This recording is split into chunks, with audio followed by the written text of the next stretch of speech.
Welcome to the show Imran. हम बहुत excited हैं, कल रात से हम फॉलो कर रहे हैं अरशद नदीम की win. Please tell us about it, tell us everything about it.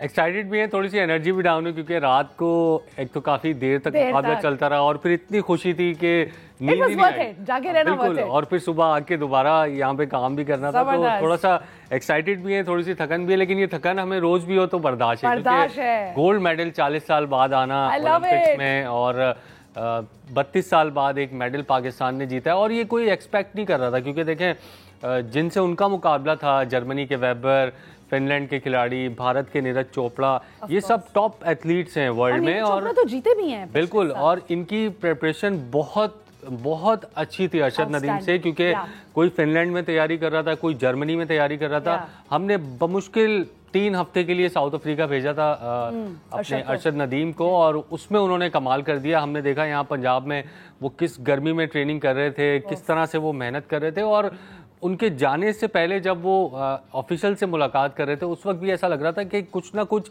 करेंगे जरूर, लेकिन ब्रॉन्ज या सिल्वर की हमें उम्मीद थी, लेकिन ये उम्मीद बिल्कुल भी नहीं थी कि गोल्ड मेडल जीत सकते हैं।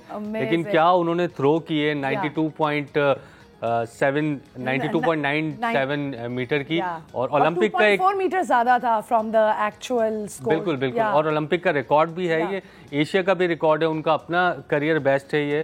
तो एक मतलब अनबिलीवेबल है सबके लिए और हमारे पास तो अल्फाज नहीं है इसको किस तरह से इसको बयान करें। अभी हम जाएंगे और देखेंगे एक पैकेज जो इमरान ने बनाया है। आप लोग भी जाके देखें, then we'll discuss it further. Throw 1 की रिकॉर्ड कई पाश कर दिए। अरशद नदीम ने ओलंपिक्स में गोल्ड मेडल के साथ कई रिकॉर्ड भी बना डाले। पाकिस्तानी एथलीट ने ओलंपिक की 118 साल तारीख बदल दी। अरशद नदीम ने 92.97 मीटर की थ्रो करके ओलंपिक में सबसे बड़ी थ्रो का एजाज भी हासिल कर लिया। फाइनल में टॉप 2 बेस्ट थ्रो करने वाले एथलीट भी बन गए। ये किसी भी एशियाई खिलाड़ी की किसी भी इवेंट में सबसे बड़ी थ्रो बन गई। अरशद नदीम इनफरादी सतह पर पाकिस्तान के लिए गोल्ड मेडल लेने वाले पहले एथलीट भी बन गए। लवली, उम्मीद है आप लोगों ने एंजॉय किया होगा ये पैकेज। अच्छा चलें, अब इसके ऊपर और एक्सपैंड करते हैं। आप अरशद नदीम की स्ट्रगल्स के बारे में हमें बता सकते हैं थोड़ा बहुत, जब से ट्रेनिंग कर रहे हैं, किस तरह उन्हें जीता?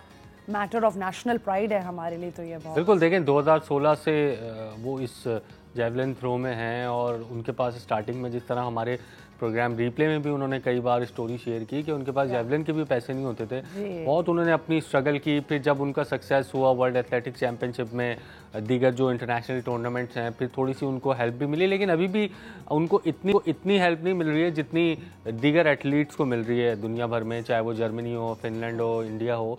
जो दीगर एथलीट्स हैं उनके मुकाबले में फैसिलिटीज़ अभी भी उनको कम है।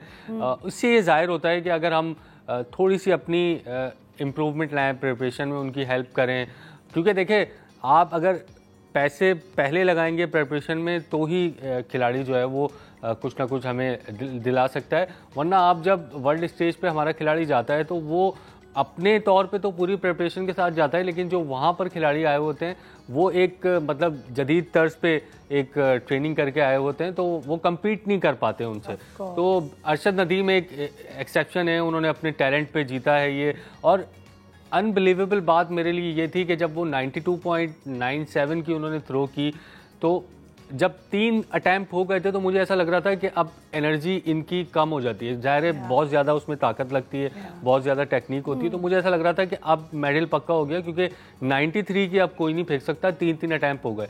लेकिन 7 अटैम्प्ट्स के बाद भी अरशद नदीम ने 91.5 की थ्रो की, जो कि मेरे लिए अनबिलीवेबल था। और सेकंड बेस्ट भी वही थे, वो तो ओलंपिक के रूल हैं कि 2 मेडल नहीं दे सकते, भी उन्होंने जीता था सिल्वर, तो सिल्वर नीरज चोपड़ा को देना पड़ा। तो ये बहुत ही मतलब हमारे लिए नाकाबिले यकीन है, या हमें मतलब मुझ समेत किसी भी स्पोर्ट्स रिपोर्टर ने या जो स्पोर्ट्स की या अरशद नदीम से वाबस्ता लोग हैं, उन्होंने ब्रॉन्ज या सिल्वर की उम्मीद ज़रूर लगाई होगी, लेकिन गोल्ड की उम्मीद किसी को नहीं थी। बट ये पाकिस्तान के लिए भी एक बेसिकली वेकअप कॉल है टू अंडरस्टैंड कि we have so much talent and we have so much skill, जिसको अगर हम पॉलिश करें और अगर इनको proper financial support and emotional support भी ज़रूरी होता है। अब इतनी दुआएं भी लगी हैं इनको, आई थिंक कल रात से everybody was logged in to see cricket के अलावा भी पाकिस्तान और बाकी स्पोर्ट्स में भी हमारा नाम रोशन कर सकता है। बिल्कुल, देखिए ये एक मतलब ये एक स्टार्ट साबित हो सकता है Absolutely. कि अरशद नदीम ने, देखें हमने तो अपनी ज़िंदगी में देखा ही नहीं कि पाकिस्तान ने ओलंपिक में मेडल जीता, क्योंकि 92 में पाकिस्तान जीता था,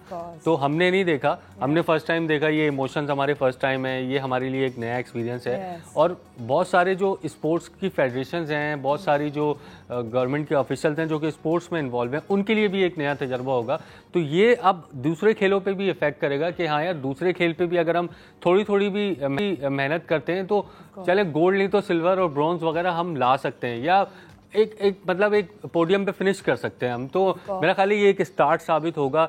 इससे पाकिस्तान में क्रिकेट के अलावा दीगर खेलों पे भी थोड़ी तवज्जो दी जा सकेगी। और बजट देखिए, इंडिया और पाकिस्तान, आप मैं यूरोप से या किसी और कंट्री से कंपेयर कर ही नहीं रहा, आप सिर्फ इंडिया जितनी भी पैसे लगा दें या इंडिया जितनी भी फैसिलिटीज़ दे दें, देखिए उनका कंटेंजेंट 117 एथलीट्स इंडिया के गए हैं।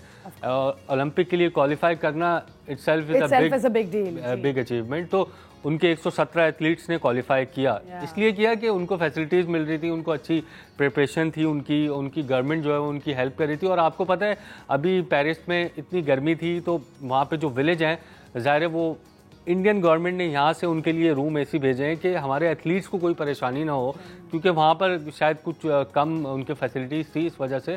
तो मेरा ख्याल है कि इतना सपोर्ट वो उनको कर रहे हैं, जब भी जाके वो उनका कंटेंजेंट जो है वो हर साल हम देख रहे हैं कि वो नीचे आने के बजाय ऊपर जा रहा है। गो कि उनकी परफॉर्मेंस इतनी अच्छी नहीं रही इस पेरिस ओलंपिक्स में, लेकिन 117 एथलीट्स का कंटेंजेंट जाना ही एक बहुत बड़ी बात है। और हमारे 7 एथलीट्स गए सिर्फ। तो पहले तो हमें ये कंटेंजेंट जो है वो अपना बढ़ाना पड़ेगा, ताकि दीगर जो खिलाड़ी हैं उनमें भी अरशद नदीम की तरह हौसला आए और कहीं ना कहीं से आउट ऑफ द वे जाके हम इस तरह की परफॉर्मेंस लेके मेडल जीतते हैं। But I think Arshad Nadeem ने खुद भी बहुत ज़्यादा इंडिविजुअली भी मेहनत की है, और इंडिविजुअल लेवल पे भी, जिस तरह मतलब वो सजदा भी कर रहे हैं, थैंक भी कर रहे हैं, because I think he himself was in disbelief, but पूरी दुनिया इनको सपोर्ट कर रही थी। मैं तो इंस्टाग्राम जैसी खोलती थी, मैं देख रही होती थी हर किसी ने दुआएं मांगी हुई होती थी।